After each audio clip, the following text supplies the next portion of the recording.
Buen día con todos. Quien les habla, licenciada Harumi Donado Asensios. Bienvenidos al siguiente tema que vamos a abordar el día de hoy, importancia del terapeuta y entorno terapéutico, correspondiente a la capacitación continua en intervención de maltrato y abuso sexual infantil, tercer módulo. Lo que vamos a ver hoy es la importancia del terapeuta, el autocuidado del terapeuta y entorno terapéutico.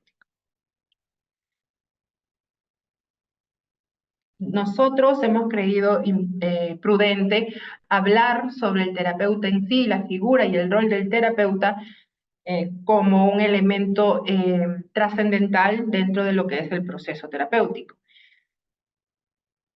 Vamos a hablar de lo que tendría que desarrollar el terapeuta para poder abarcar, abordar casos como lo que es no solo con niños, niñas, adolescentes, sino como lo que tienen diagnóstico de maltrato infantil y abuso sexual. En primer lugar, el terapeuta tiene que tener un interés genuino de trabajar con la población infanto-juvenil, es decir, que pueda tener la fluidez, el manejo, la actitud y la disposición de trabajar con niños, niñas y adolescentes. Por otro lado, que tenga también la disposición y el interés de trabajar con todo lo relacionado a lo que sería el maltrato infantil y el abuso sexual, todo lo que implicaría el tema en sí. Tendría que el terapeuta ser una persona confiable, franca, directa en el establecimiento del vínculo en la relación con el paciente. Tendría que mostrar autenticidad, mostrarse como es y ser congruente lo que dice, lo que siente y lo que hace, no solo dentro de las sesiones de terapia, sino también fuera de ellas, ¿no? Recordemos que para poder establecer el vínculo se establece de persona a persona, no se establece desde el rol de un profesional hacia una persona. Si no, no se puede establecer un vínculo sano ni seguro, porque estamos hablando que los vínculos, la confianza, se va generando, se va desarrollando mientras ambas personas se van conociendo. Entonces, si el terapeuta no se muestra franca, directa o franco, directo y auténtico con el paciente, es muy poco probable que pueda dar apertura a que el paciente pueda confiar genuinamente en el terapeuta. Por lo tanto, la vinculación se vería contaminada o se vería influenciada con este tipo de actitudes de parte del terapeuta. El terapeuta tendría que ser una persona respetuosa con el proceso de cada paciente, con el ritmo y el tiempo que cada paciente necesita y requiere. Todas las personas, como ya sabemos, somos terapeutas, todos los que en este momento estamos escuchando la sesión. Sabemos que cada persona tiene su propia historia de vida, su propio ritmo, su propio tiempo de hacer las cosas, sus propios recursos. No podemos establecer un tiempo y generalizarlo para todos los pacientes, especialmente si vienen con diferentes diagnósticos, como comorbilidades, además de las situaciones de maltrato y abuso sexual. Tenemos que respetar el proceso, el tiempo que se demora el paciente para poder establecer el vínculo, la confianza o para realizar las sesiones, etcétera, porque es parte de afianzar la seguridad y la confianza también que el paciente puede desarrollar para con la terapia, para con el proceso terapéutico y para, obviamente, con el terapeuta. Sí o sí, el terapeuta tendría que tener una formación terapéutica, obviamente porque tendría que ser terapeuta. Un poquito ahí la incongruencia. Es por este motivo que para este tercer módulo nosotros solicitamos la certificación de haber culminado una formación terapéutica. Entonces, de todos los participantes que culminaron el módulo anterior, solamente 13, 14 participantes pudieron enviar su certificado de psicoterapeuta. Eh, y la mayoría desde el módulo 1 mencionaban en sus constancias de trabajo que ya estaban trabajando con población de niños, niñas, adolescentes con historia de maltrato y abuso.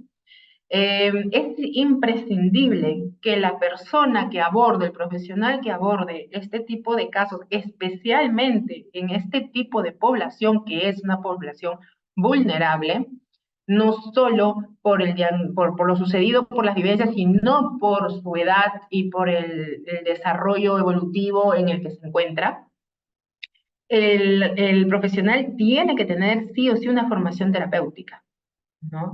Eh, las formaciones terapéuticas, y un poco me quiero quedar en este tema y ampliarlo, al menos en la época en donde yo me he formado, eran de 3 años la formación terapéutica, algunos de 2.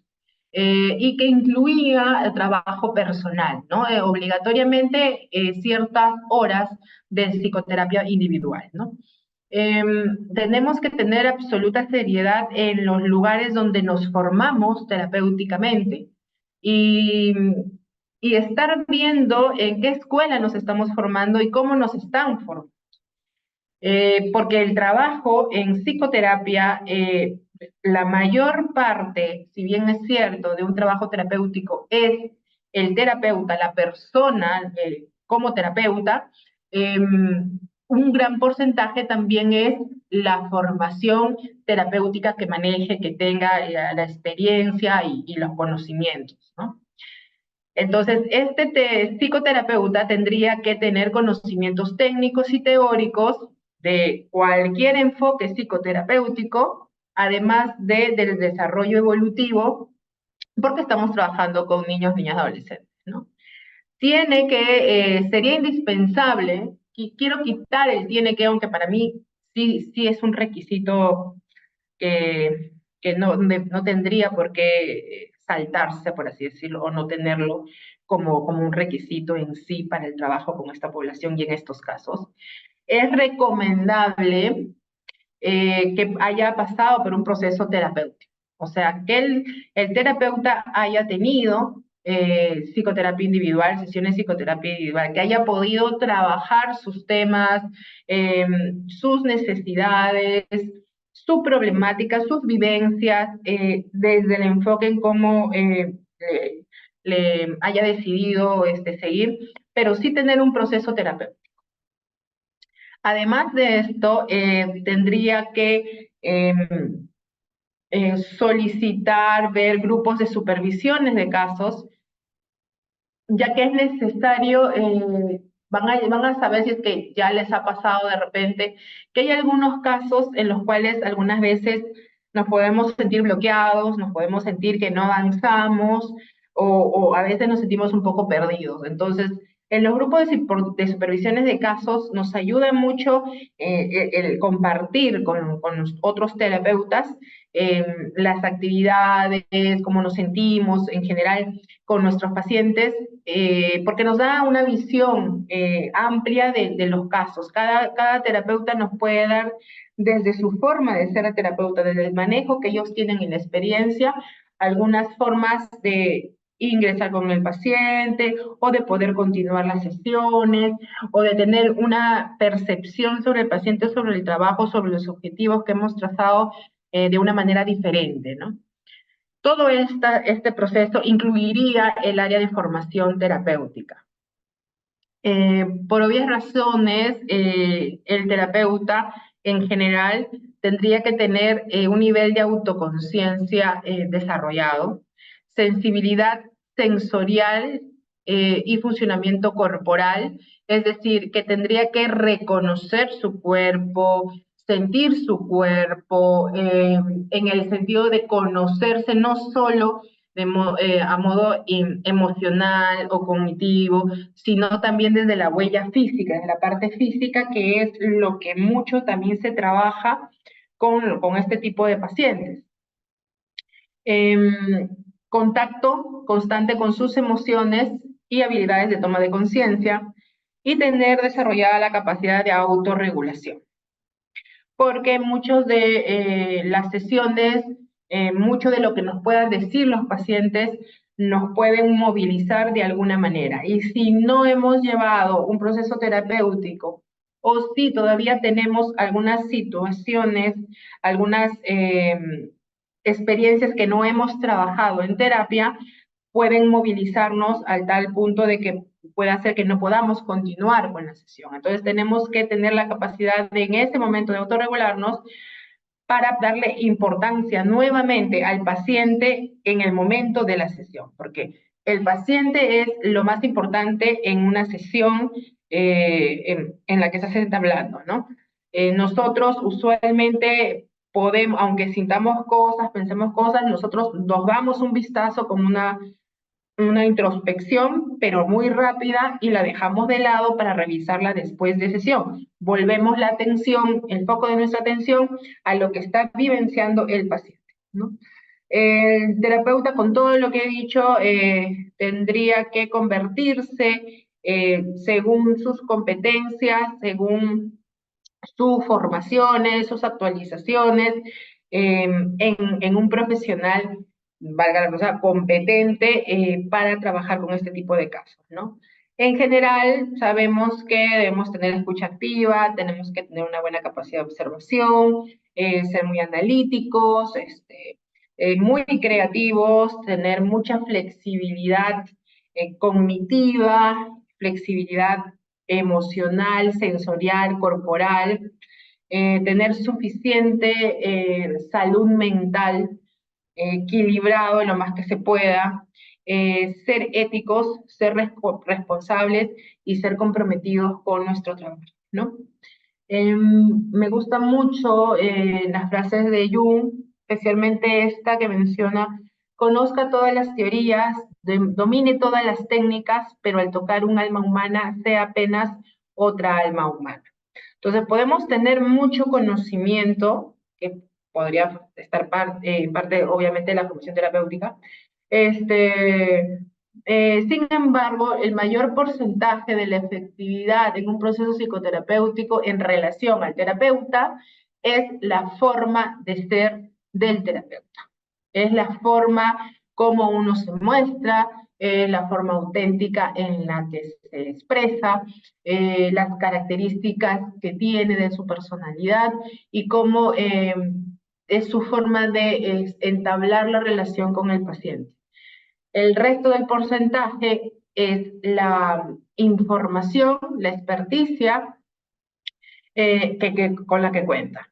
Nosotros como terapeutas, con nuestra forma de ser, nuestra espontaneidad, nuestra eh, sinceridad, nuestra autenticidad, podemos ingresar al mundo del paciente, podemos establecer el primer contacto con el paciente, pero una vez que el paciente nos está dando esa confianza, si no tenemos herramientas adecuadas de intervención, estamos ingresando en vano. Y es más, podría convertirse hasta en una actividad iatrogénica, porque estamos haciendo que el paciente confíe otra vez en otra persona que no tiene ni las capacidades en este momento para poder ayudarlo. Entonces, hay que tener muchísimo compromiso y ética en relación a, y ponernos a pensar y hacer una autoevaluación. Si yo estoy trabajando actualmente con esta población, estoy realmente, me siento realmente capacitada para poder abordar estos casos y la responsabilidad que esto conlleva. Yo sé que nosotros, especialmente si trabajamos en el Estado, en un centro de salud, un hospital, no escogemos qué tipo de paciente nos llega, porque nos llega el que saque cita, ¿no? En general, sin embargo, creo que sería parte de nuestra responsabilidad como profesionales estar de por sí capacitados para cualquier tipo de casos que nos puedan llegar, ¿no? La frase Rocamora me da mucha esperanza, ¿no? Y es lo que mm, me esfuerzo mucho en hablar y en darlo como un punto de prioridad del tema de la formación terapéutica, porque es importante saber qué es lo que tengo que hacer y cómo lo tengo que hacer para poder ayudar al paciente.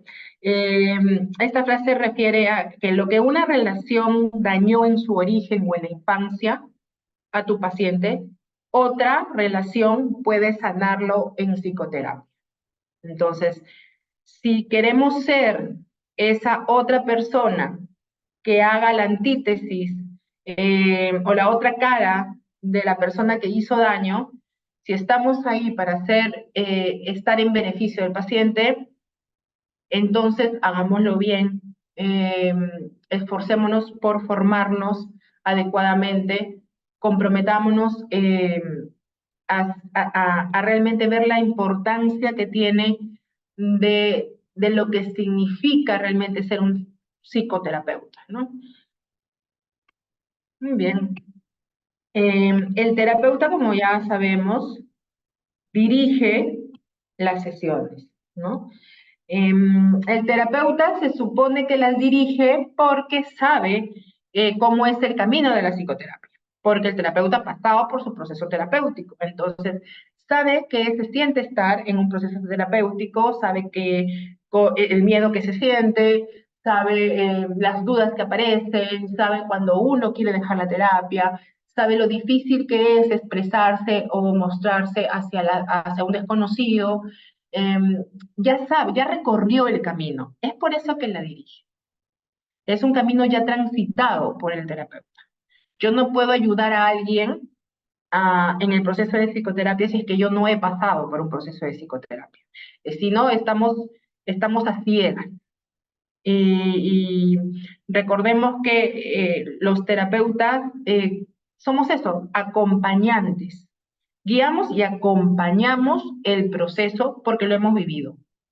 Pero si no hemos vivido un proceso terapéutico, no sabemos cómo es un proceso de terapéutico, está de más decirnos psicoterapeutas y está de más hacer una actividad psicoterapéutica, ¿no?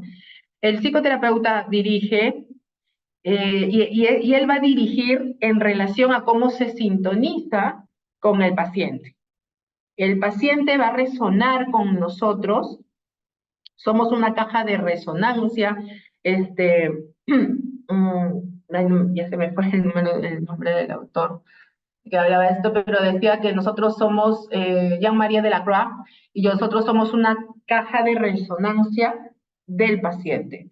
Entonces, es muy importante el establecimiento del vínculo. ¿Por qué? Porque es nuestra vía también de sintonizar con el paciente para que resuene con nosotros y a través de esto crear actividades, crear espacio, crear situaciones en las cuales podemos trabajar terapéuticamente. Entonces, también hay que tener en cuenta que el terapeuta, o revisar más que todo nosotros como terapeutas, qué percepción tenemos de nuestros pacientes, qué prejuicios nos estamos haciendo de nuestros pacientes desde antes que ingresen a una primera sesión, tan solo con la historia, con el motivo de consulta que nos haya contado los padres de repente, o los documentos que a veces nos suelen llegar. Entonces, tratemos de que la percepción del paciente sea lo más limpia posible, ¿no? Y que un primer encuentro sea realmente eso, el primer encuentro, ¿no? Y no tener ya ideas preconcebidas sobre o lo que le pasó, o sobre las consecuencias de lo que le pasó, o sobre cómo es el paciente. Es importante nuestro estilo de intervención. Obviamente, nuestro estilo de intervención está relacionado con nuestra forma de ser, además de con el enfoque psicoterapéutico de los cuales hemos elegido para formarnos. Todo ello, evidentemente, va a influenciar en la elaboración del plan de tratamiento que ha de hacerse para cada paciente según su diagnóstico. Tener en cuenta que es importante una actualización permanente en general de los diferentes enfoques del abordaje, así como el tema de las teorías, nuevas terapias, etcétera, ¿no? Tener una especialización en el trabajo en niños, niñas y adolescentes. Muchas veces, obviamente, salimos de la universidad para trabajar con población adulta, sin embargo, no tenemos ni cursos ni formaciones en esta profesión de niños, niñas y adolescentes. Simplemente pasamos por la experiencia y a raíz de ahí ya nos quedamos trabajando con este tipo de población, ¿no? Tener conocimiento del desarrollo evolutivo es importante por la población que estamos trabajando y así tenemos mayor perspicacia para distinguir alguna sintomatología o algunas conductas que en realidad son propias del desarrollo evolutivo y no tanto de una sintomatología en general, sea de maltrato, de abuso o cualquier comorbilidad que pueda tener. La corriente terapéutica va a depender de la que ustedes elijan. Yo no considero que una es mejor que otra. Yo considero que cada corriente tiene su importancia, tiene sus logros y tiene su forma de llegar al paciente. Sí creo que no todos los pacientes son para todas las corrientes, y está ahí también la experticia del terapeuta y la flexibilidad del terapeuta para poder darse cuenta, ¿no? Conocimiento sobre el tema en general, hablando del tema de abuso sexual y maltrato infantil, conocimiento a fondo, ¿no? Ahorita ya estamos hablando de trauma, estamos hablando de ya no solo de situaciones de maltrato y abuso, sino estamos ya tratándolo como un trauma, ¿no? Trauma psicológico, trauma psíquico, todas estas situaciones, dependiendo, ¿no? de los grados. Recordar que los terapeutas somos la herramienta principal de la relación terapéutica, del proceso terapéutico y del avance del paciente en relación a la superación de las situaciones por las cuales está viviendo.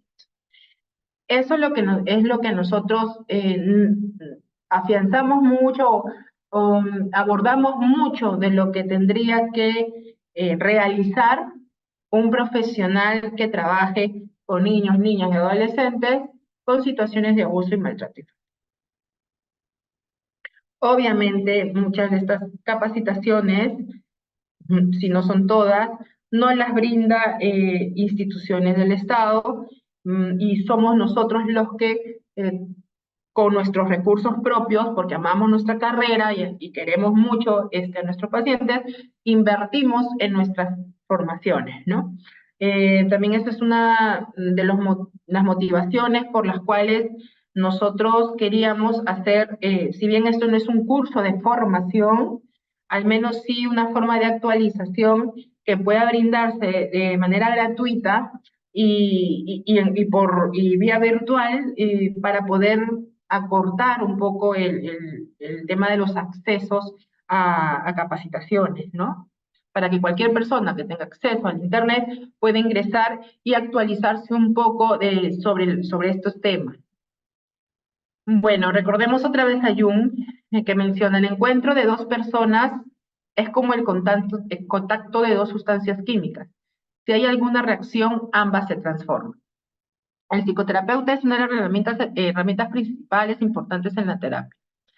Eso no quiere decir que sea el paciente el único que se movilice, el único que desarrolle recursos, que pueda trabajar en sí mismo, ¿no?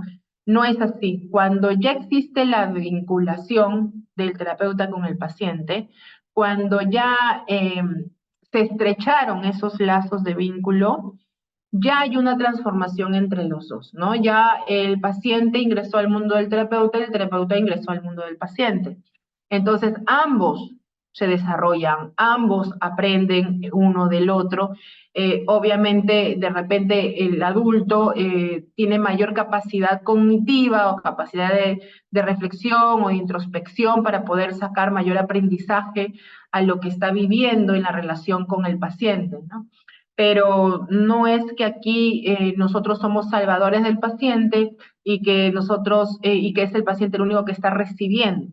Es aquí también que nosotros los terapeutas aprendemos de nuestros pacientes, porque con cada paciente, que es un mundo diferente y un mundo aparte, yo me tengo que desenvolver, tengo que crear, tengo que elaborar todo un plan de intervención, de tratamiento, una forma de ser con cada paciente que viene. Entonces, como que jugamos varios roles desde la persona, varias formas de establecer contacto que terminamos nutriéndonos en estas varias formas y terminamos siendo muy flexibles en diferentes formas de expresión y de comportamiento porque tenemos que ver la forma en cómo nosotros podemos llegar al paciente y no esperar que el paciente muy dispuesto esté al volver a confiar en un adulto, en una persona desconocida, con la probabilidad de que podría hacerles daño, ¿no?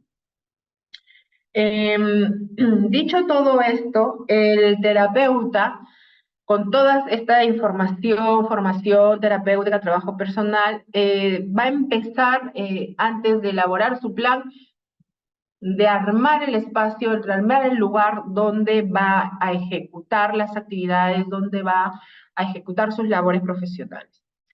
Para esto es importantísimo saber los materiales con los cuales cuento, qué materiales, si no cuento con ciertos materiales que a mí me gusta, qué materiales necesitarían o me faltan, cuál es mi equipo básico con el que actualmente sí estoy contando mínimamente, o con los cuales podría solicitar mínimamente, ¿no?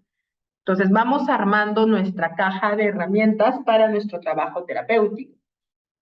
Entonces, si a mí me va mejor el trabajo en relación a las actividades artísticas, obviamente yo voy a tener mis témperas, mis plumones indelebles, mi arcilla, mi cerámica en frío, mis hojitas, qué sé yo. Yo voy a tener lo que yo sé que uso para las actividades que me gustaría plantear, ¿no? Entonces voy creando, voy juntando mi caja de herramientas, todos los materiales que yo puedo utilizar, ¿no? Muchas veces sabemos que los materiales los traemos nosotros mismos, que no tanto es así, los lugares donde trabajamos no siempre nos dan eh, todo lo que podríamos necesitar, ¿no? El terapeuta ha de saber cómo crear y sostener el espacio terapéutico, el consultorio, en el cual la idea es crear el espacio seguro para el paciente. Entonces, el terapeuta tiene esa tarea y va a requerir de su creatividad, mm, de su forma de accionar para poder conjugar el espacio, hacerlo sentir como un espacio seguro para el paciente. A mí me sirve mucho y lo digo siempre, y como lo digo, no todo depende de la forma de ser de terapeuta. Yo soy una terapeuta muy territorial con mi espacio, entonces yo me tengo que sentir cómoda en mi espacio, no importa si es que tiene todas las comodidades del mundo o no. Yo le trato de brindar cosas al espacio que yo sienta que es mi espacio primero, porque lo que yo hago en terapia es dar una invitación a la otra persona a que ingrese a mi espacio. Entonces yo tengo que sentirlo como mi espacio. Entonces yo mi espacio lo cuido, lo organizo, lo limpio, le pongo cositas que me gustan, etcétera. Lo quiero, le tengo estima. Yo creo cosas ahí, ¿no? Creo experiencias ahí. Entonces mi espacio, cuando viene el paciente, con el tiempo y la vinculación y las actividades, hacemos que se convierta en el espacio del paciente. Entonces vamos haciendo que este espacio sea un espacio seguro para el paciente y que lo internalice de esa manera, corporalmente, sensorialmente, emocionalmente y cognitivamente. Cuando llega a ese punto, ya no se convierte en mi espacio, en el espacio del paciente, se convierte en nuestro espacio. Entonces, nosotros tenemos la tarea de crear este ambiente, esta atmósfera y poder sostenerla a lo largo de todo el proceso terapéutico. También es nuestra tarea realizar el protocolo de atención o el flujo de atención, ¿no? El flujo de atención es un poco explicar y hasta que se vayan acostumbrando con la frecuencia de las sesiones, cómo es la ruta de atención desde que ingresa por la puerta principal hasta que llega a tu consultorio a ser atendido. Si es que tiene que pasar por caja, por farmacia, por el CIS, por triaje, o sea, tener bien en claro cómo es mi ruta. Primero saberla para yo poder explicarla, ¿no?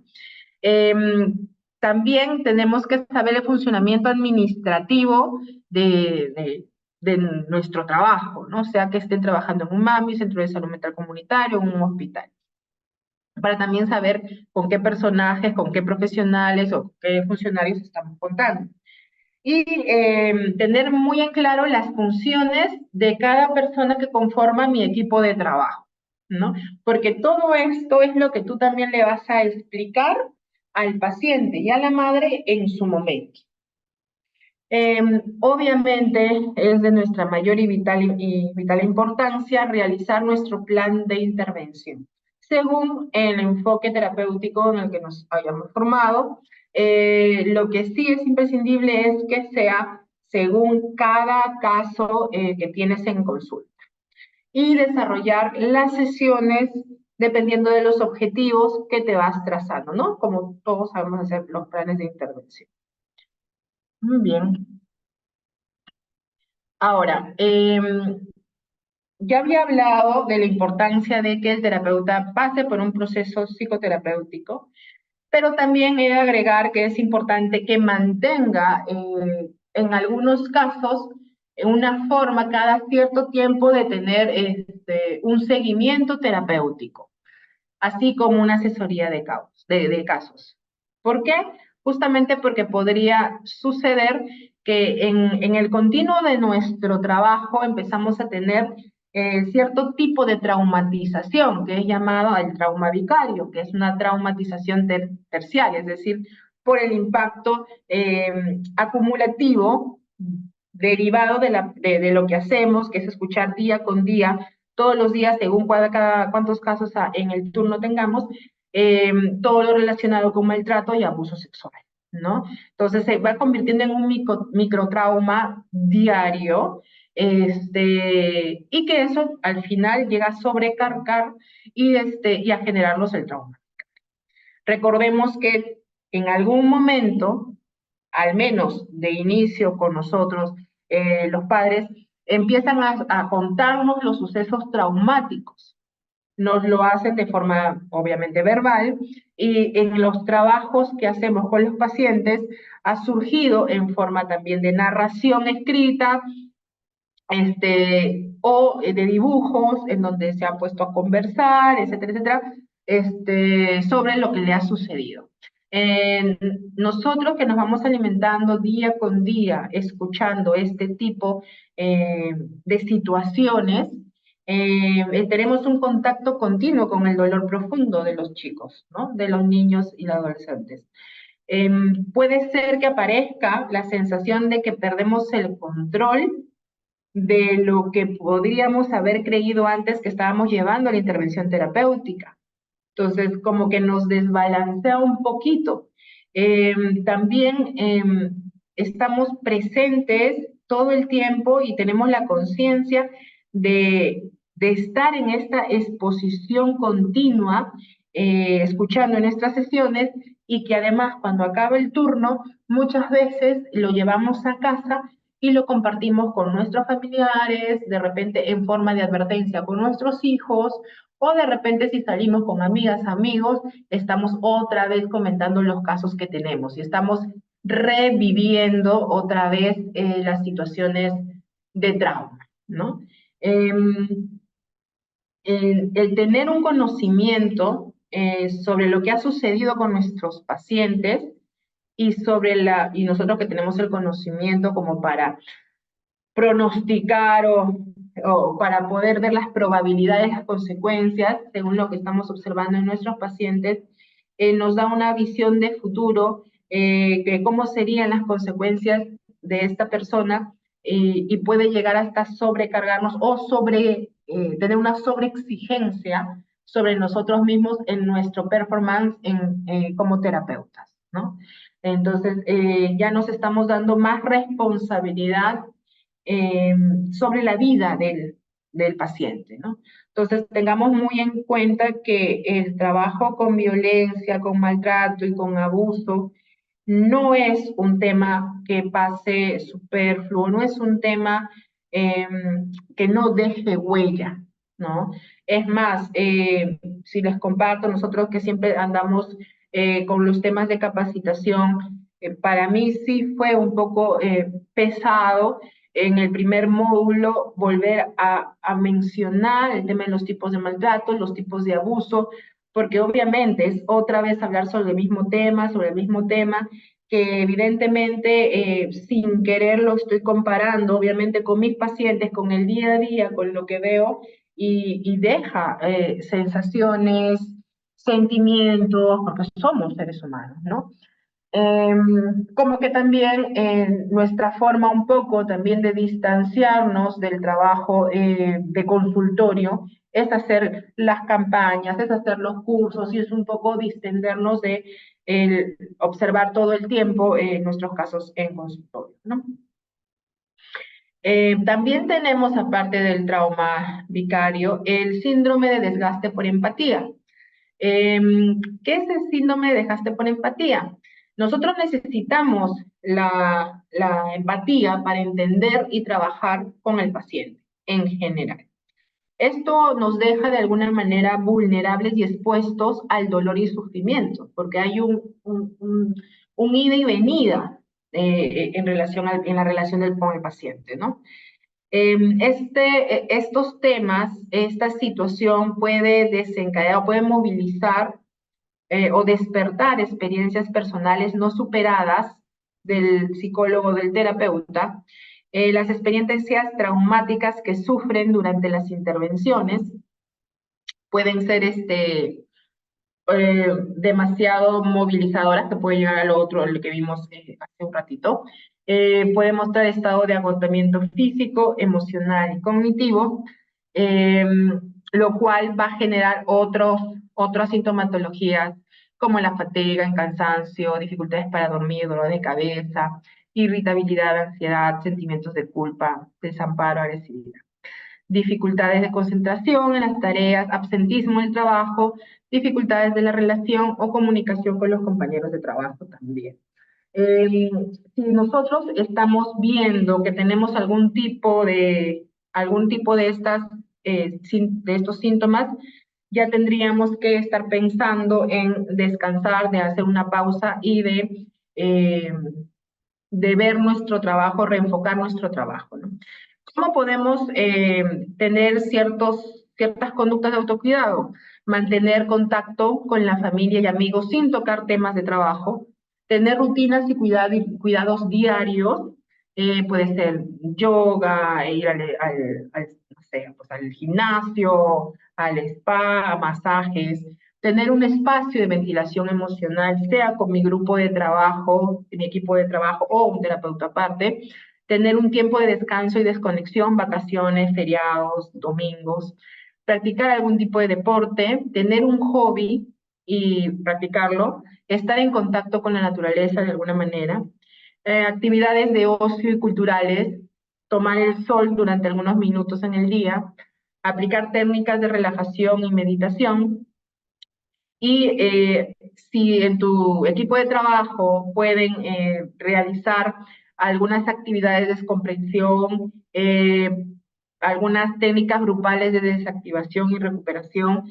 sería perfecto como equipo de trabajo que lo puedan lograr. En todo caso, está siempre la alternativa de grupos de asesoría de casos y obviamente la terapia individual.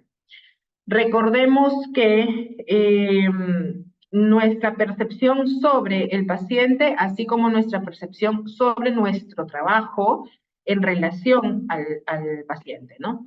Cuando nos planteamos objetivos, recordemos que los objetivos en la psicoterapia tienen que ser realistas y alcanzables, tanto para el terapeuta como para el paciente. Y tengamos en cuenta que es el paciente que realiza todo el viaje, todo el proceso, todo el trabajo de sí mismo. No es que nosotros hacemos el proceso del paciente. Por lo tanto, no nos atribuyamos ni la cura, ni la salvación, ni somos héroes del paciente, ni nada. Nosotros somos sus acompañantes en su proceso individual. El hecho de actualizarnos y tener grupos de supervisión nos va a dar mayor seguridad y mayor pesquisa para el trabajo en psicoterapia con nuestros pacientes.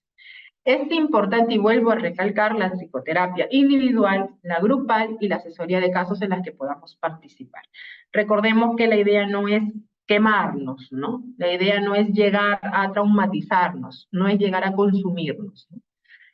También recordemos, o sería bueno, les comparto un poco hacer ciertas actividades en cada sesión, una autoobservación antes, durante y después de la sesión y una descarga, sea escrita o verbal, después de cada sesión, ¿no? Después ustedes pueden tener su registro de diario del terapeuta, ¿no?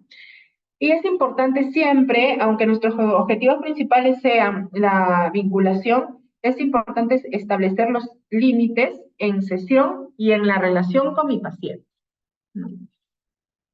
Hablemos del entorno terapéutico. El entorno terapéutico es vital y fundamental, como ya también los he mencionado hace un ratito. Este lugar es el escenario donde se va a generar el ambiente y el entorno favorable para que ocurra el proceso terapéutico. Es un componente más en la acción terapéutica. Ayuda a co-construir el vínculo terapéutico. Es una herramienta más que tiene que ser bien cuidada. Recordamos que Winnicott hablaba sobre la creación del ambiente como un recurso de sostenimiento, de holding, ¿no? Y que esto ayudaba a desarrollar las herramientas psíquicas, ya que transmitía sensaciones de protección y cuidado, ¿no? Esto ayuda a integrar y dar significado a mi espacio y a las actividades que estoy realizando. Por aquí les he puesto algunas ideas que podrían ayudar para poder establecer un adecuado entorno terapéutico. En primer lugar, el setting terapéutico, que ya le mencioné, hacer esto de mi espacio, tu espacio, nuestro espacio.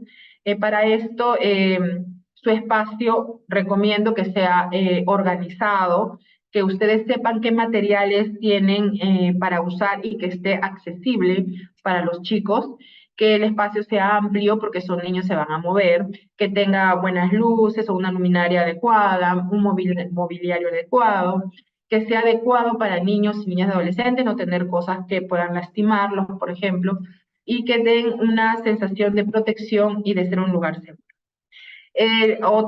Otro indicador para poder crear un buen entorno terapéutico es el encuadre. Tenemos que delimitar lo que ocurre dentro y fuera de la sesión, lo que puede ocurrir y lo que tampoco no puede ocurrir dentro y fuera de la sesión. Tenemos que brindar la información sobre el proceso de intervención de la terapia y establecer bien las normas y los límites. Y esto va tanto para el padre como para el paciente. Nuestro protocolo de atención, como ya he mencionado, que incluye el flujo de atención y el protocolo de intervención, nos va a dar una sensación de organización, nos va a dar una visión de trabajo en equipo, va a sostener y desarrollar también para el paciente como su red de soporte y nos está dando una estructura, algo que sea permanente, algo que sea fijo, algo que sea constante. Entonces, si se dan cuenta, mucho trabajamos con esos temas, que se vean cosas organizadas, estructuradas, constantes y permanentes en el tiempo, porque eso al final es lo que da seguridad y por lo tanto la seguridad da confianza. Nosotros, antes de ingresar a trabajar con el niño, trabajamos primero, bueno, más que trabajar, hacemos la primera sesión con el padre donde nos cuenta y nos comenta sobre el caso que nos está trayendo. El trabajo con padres solamente es en relación al acompañamiento o a las actividades o lo que queremos trabajar con el niño. Nosotros no hacemos terapia a los padres ni a la familia, ¿no? A los padres en general les explicamos también cómo es el proceso de la terapia, qué es lo que necesitamos de ellos.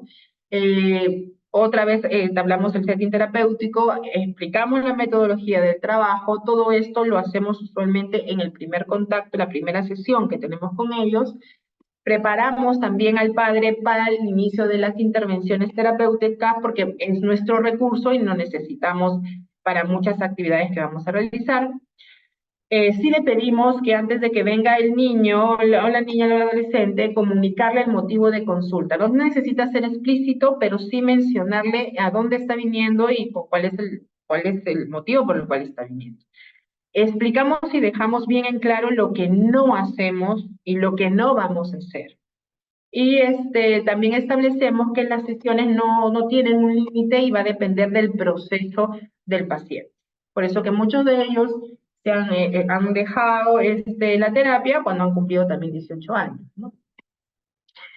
Para poder establecer otra actividad muy importante, para poder establecer un buen entorno terapéutico en general, para mí es la primera sesión con el paciente. Este es tu primer contacto. Es ahí, como dice, escobita nueva barre bien. La primera impresión es lo que cuenta. La primera oportunidad es la única. O sea, es tu primer contacto con el paciente en donde tienes, creo yo, recomiendo que desplegar todas tus habilidades, todas tus capacidades para poder enganchar al paciente, al menos dejarlo con la curiosidad para que pueda volver a la terapia. Recordemos que estos pacientes ya están viniendo, en su gran mayoría, por pasar por el tema de las comisarías, de las denuncias, el médico legista, la cámara GESTEL, la evaluación, las entrevistas. Entonces, el paciente ya, así como la madre, ya viene cansado, aburrido de todo este proceso. Entonces, se supone que nosotros somos, que no tenemos nada que ver con la parte legal, que somos la parte recuperativa, tenemos que ser aquel establecimiento que le dé otra percepción sobre el tema con el que está pasando, ¿no? Nuestro primer contacto, entonces yo he tratado de dividirlo más o menos para poder explicarlo, de hacerme como una estructura de explicación, qué es lo que usualmente hacemos aquí, ¿no? Nosotros tenemos nuestra sala de espera y nuestro primer contacto comienza observando qué es lo que sucede en la sala de espera, si es que hay una aproximación del paciente con la sala de espera, lo que hay en la sala de espera, con la persona con la que está viniendo acompañada, qué es lo que se dicen, qué es lo que, si es que quieren o no quieren entrar, qué es lo que se están hablando entre ellos, etc. También tenemos, ahí vemos nosotros, desde antes de que ingrese, observamos al niño, vemos su constitución física, vemos los gestos que está emitiendo, vemos ya qué conductas tiene, si tiene disposición o no, cuál es la disposición que tiene para ingresar a las sesiones. La relación que tiene con el apoderado, el manejo que él tiene con el ambiente, cómo se desenvuelve. Sí, y cuando ya empezamos a llegar a la hora de su inicio de sesión, por así decirlo, nosotros lo saludamos y lo invitamos a ingresar al consultorio. Nosotros, dependiendo de cómo obviamente vemos al paciente, dependiendo del motivo de consulta también, si es un paciente que viene por un tema de maltrato, eh, o si es un paciente que viene por un tema de abuso. Usualmente yo sí o sí, cuando vienen pacientes que con temas de abuso, yo dejo la puerta abierta y no la cierro para nada, ¿no? Eh, Doy la opción, si es que el paciente entra solo, porque yo lo saludo, hola, soy tal persona, ¿cómo te llamas? Bla, bla, bla. Y quieres ingresar al consultorio, si puede ingresar solo, dejo la puerta abierta. Si veo que está muy dudoso de ingresar, yo puedo decir si quieres ingresar con tu mamá o con tu papá, con quien haya venido, y me dice que sí, ingresa con el acompañante. E igual manera, yo ahí sí puedo preguntar, ¿quieres que deje la puerta abierta o quieres que la cierre? Como está acompañado, puedo dar esa opción de cerrar la puerta, pero si entra solo, las primeras sesiones sí o sí va con la puerta abierta, para mí, ¿no? No solo, o sea, recordemos por qué viene el paciente, recordemos la sensación de inseguridad, de desconfianza y de temor que puede tener el paciente, así como me cuido mucho de no emitir conductas o generar conductas que puedan ser disparadores de alerta para el paciente, ¿no? Una vez ingresado en el consultorio, el paciente elige, yo veo si explora el ambiente, el consultorio, a veces lo hacen solitos y empiezan a coger las cosas que vean ahí, otros se quedan quietitos, entonces yo ahí doy la opción de elegir, quieres sentarte, siéntate donde quieras, ¿no? Entonces, una vez se sientan, yo comienzo con mi presentación, mi nombre completo, yo me presento, la forma en cómo me presento, y yo le digo, me puedes llamar tal, te puedo llamar cómo, ¿no? ¿Cómo te gustaría que te llame? O sea, yo, el paciente, yo veo todo eso hasta que se sienta y lo primero que hago es la presentación.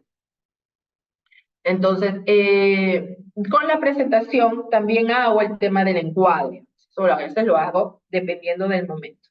Eh, Luego de hacer la presentación, el encuadre también, le doy el recorrido del espacio, donde tengo los materiales, qué materiales se pueden usar, qué materiales le interesa usar y las normas que yo tengo en el consultorio en relación a los materiales, ¿no? Y a los trabajos, como por ejemplo, todo lo que se saca se guarda, nada se lleva, se ve que mantenerlo limpio, etcétera, ¿no?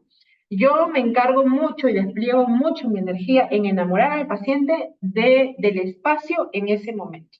Yo necesito enganchar al paciente para una siguiente sesión. Yo en mi encuadre, por así decirlo, o mientras vamos conversando en el encuadre, voy formando el ciclo terapéutico como había dicho. Le pregunto si le han dicho el tema de por qué está aquí, le explico la metodología del trabajo, cómo yo trabajo. Sí le doy mucha importancia a que él puede expresarme con libertad lo que quiere, lo que no quiere, si le gusta o no le gusta, que yo no me voy a molestar, que yo no me voy a fastidiar, ni resentir, ni nada, porque ustedes, algunos casos, tienen mucho activado el tema de la agradabilidad con las otras personas, ¿no? Planteo, pongo mucho sobre la mesa el tema de la importancia de la sinceridad porque es necesario para establecer una relación, un vínculo. Les menciono que no están obligados a hacer nada de lo que no quieran, ¿no? No, si hay algo que no les gusta, me lo dicen y cambiamos de actividad. También les menciono más que todo a los adolescentes que todo lo que nosotros conversamos se queda en este espacio. Sin embargo, si es que yo noto o me he comentado o lo que fuese, yo crea que es una paciente que se vaya a hacer daño a ella misma o a daño a los demás, yo sí me veo la obligación de poder comentarlo a mis colegas o a los padres, al coordinador de mamis, a quien tenga que decirlo. Sí le digo antes de eso que yo voy a hablar con el paciente y que está la opción de poder hacerlo juntos, o sea, trabajar ese tema, ¿no? Recordemos que yo no solo creo el ambiente, yo ayudo a crear el ambiente, pero para convertirse en nuestro espacio también es una co-creación con el paciente. Es ahí donde yo le digo, ¿te animas a venir la próxima sesión? Podemos trabajar con tal cosa, tal cosa. Trato de animarlo para que me diga que sí para una segunda sesión, ¿no? Trato de que en todo lo que yo le digo muestre y le dé este ambiente de seguridad, de mostrarme lo más real, lo más auténtica yo posible y de decir las cosas que yo sé que sí las puedo manejar y que sí puedo hacerlas realidad como los cambios de turno, como si no quiere venir, me lo dice y postergamos las sesiones, etcétera. Eh, Planteo mucho la libertad de expresión y la libertad de hacer actividades que no generen ningún tipo de daño en las sesiones y muchísimo, para mí es importante que el paciente vaya sintiendo desde el inicio el poder de decisión que tiene sobre sí mismo, sobre las actividades y sobre el espacio, sin transgredir las normas y los límites que ponemos o que pongo en el espacio en donde vamos a trabajar. Entonces, todo esto tenemos que realizar en nuestra primera sesión. Para terminar la sesión, trato de hacer alguna actividad si me da tiempo, alguna actividad lúdica, alguna actividad dirigida con uno de los materiales que eligió. Menciono a modo de cierre, como un breve resumen, las actividades que se han realizado desde que ingresó al espacio.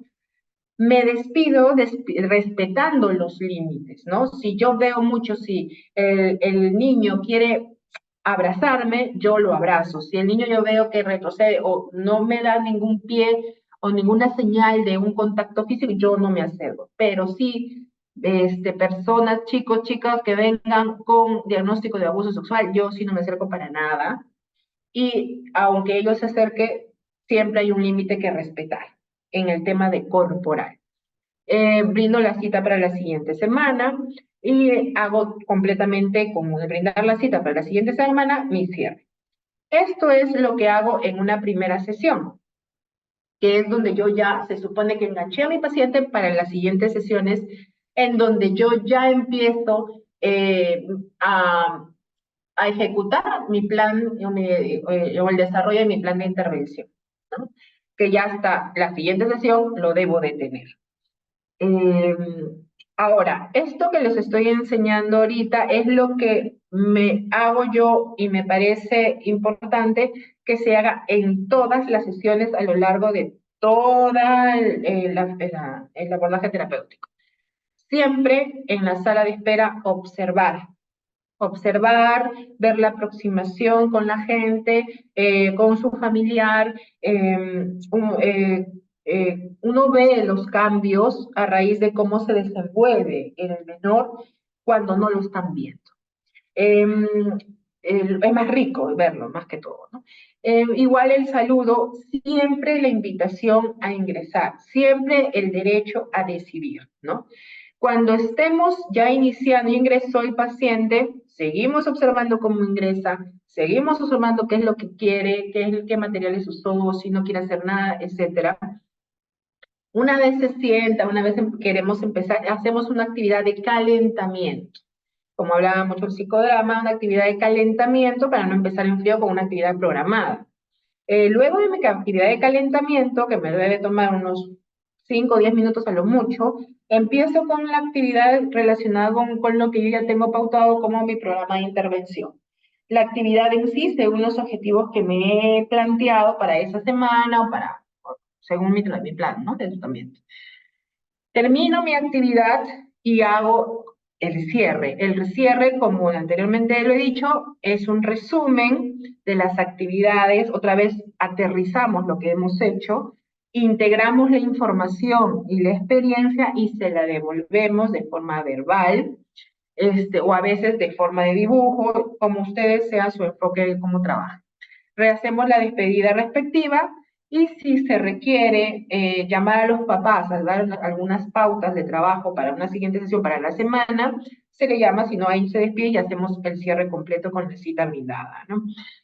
Usualmente lo que yo les pregunto a los chicos, y dependiendo de la edad, les digo, ¿qué te llevas de la sesión el día de hoy y qué me dejas de la sesión el día de hoy?